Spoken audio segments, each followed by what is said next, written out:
नमस्कार, आप देख रहे हैं न्यूज 20 इंडिया और मैं हूं आपके साथ सुरेंद्र सोनी।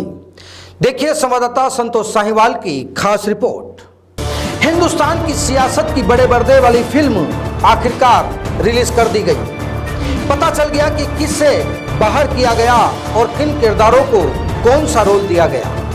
लेकिन अब तो लोगों को इंतजार है सुबह की छोटे पर्दे वाली फिल्म का, रिलीज की तारीख का, जो रोज तारीख आगे बढ़ रही है। सर्दी, गर्मी और बरसात भी आकर चली जाती है, लेकिन साहब करीब 1000 दिन गुजर चुके। आपने दामिनी फिल्म का डायलॉग जरूर सुना होगा, तारीख पर तारीख और तारीख। ऐसा ही हाल हमारे सूबे का है, लेकिन अब तो वह भी पक्की नहीं, बस कुछ इंतजार पर कायम है।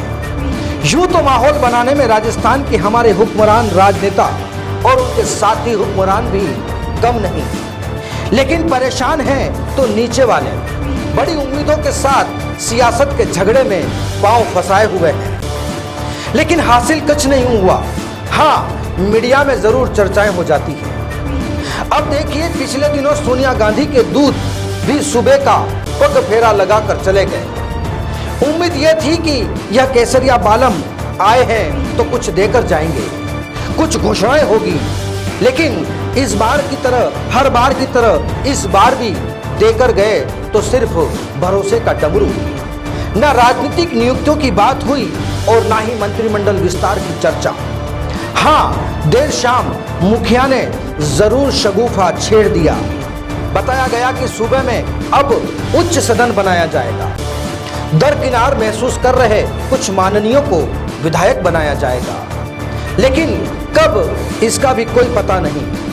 आखिर पता भी कैसे हो? सरकार बनने के 2.5 साल बाद जो इन्हें उच्च सदन बनाने की याद आई, वह भी 8 साल पुराने प्रस्ताव पर।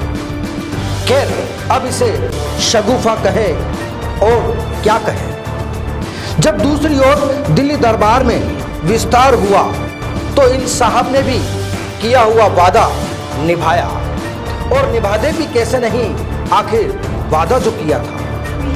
इन्होंने सूबे में अपनी ही सरकार गिराकर इनकी सरकार बना दी, तो इन्हें भी इनाम दिया गया। इन साहब को हवाई जहाज पकड़ाया गया तो लोग इनके दोस्तों से सवाल पूछने लगे और पूछा जाने लगा कि आखिर इन्हें हवाई जहाज तो पकड़ा दिया गया है, लेकिन पायलट कहाँ है।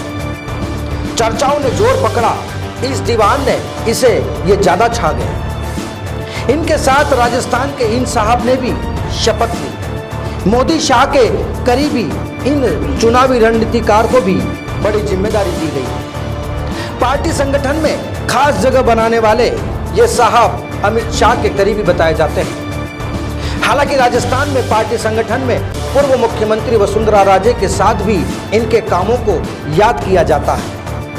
साल 2013 के राजस्थान विधानसभा चुनाव से महारानी की सुराज संकल्प यात्रा निकली तो उसके संयोजक भी यही थे। सूबे में भाजपा की बल्ले बल्ले हो गई। 2017 में गुजरात और यूपी विधानसभा चुनाव में इन्होंने पार्टी में जीत दिलाने में अहम भूमिका निभाई थी। मरुधरा से एक और चेहरा इनके दरबार में शोभा बढ़ाएगा। किसी वक्त में बड़े नौकरशाह रहे यह साहब देश के रेलवे को संभालेंगे। साथ ही इन्हें डिजिटल दुनिया का भी जिम्मा सौंपा गया है। पिछले वाले से इनकी लड़ाई भारी पड़ गई। हालांकि इनकी कर्मभूमि मरुधरा नहीं, बल्कि भगवान जगन्नाथ की धरती रही है। अब इनके कंधों पर देश की बड़ी जिम्मेदारी है।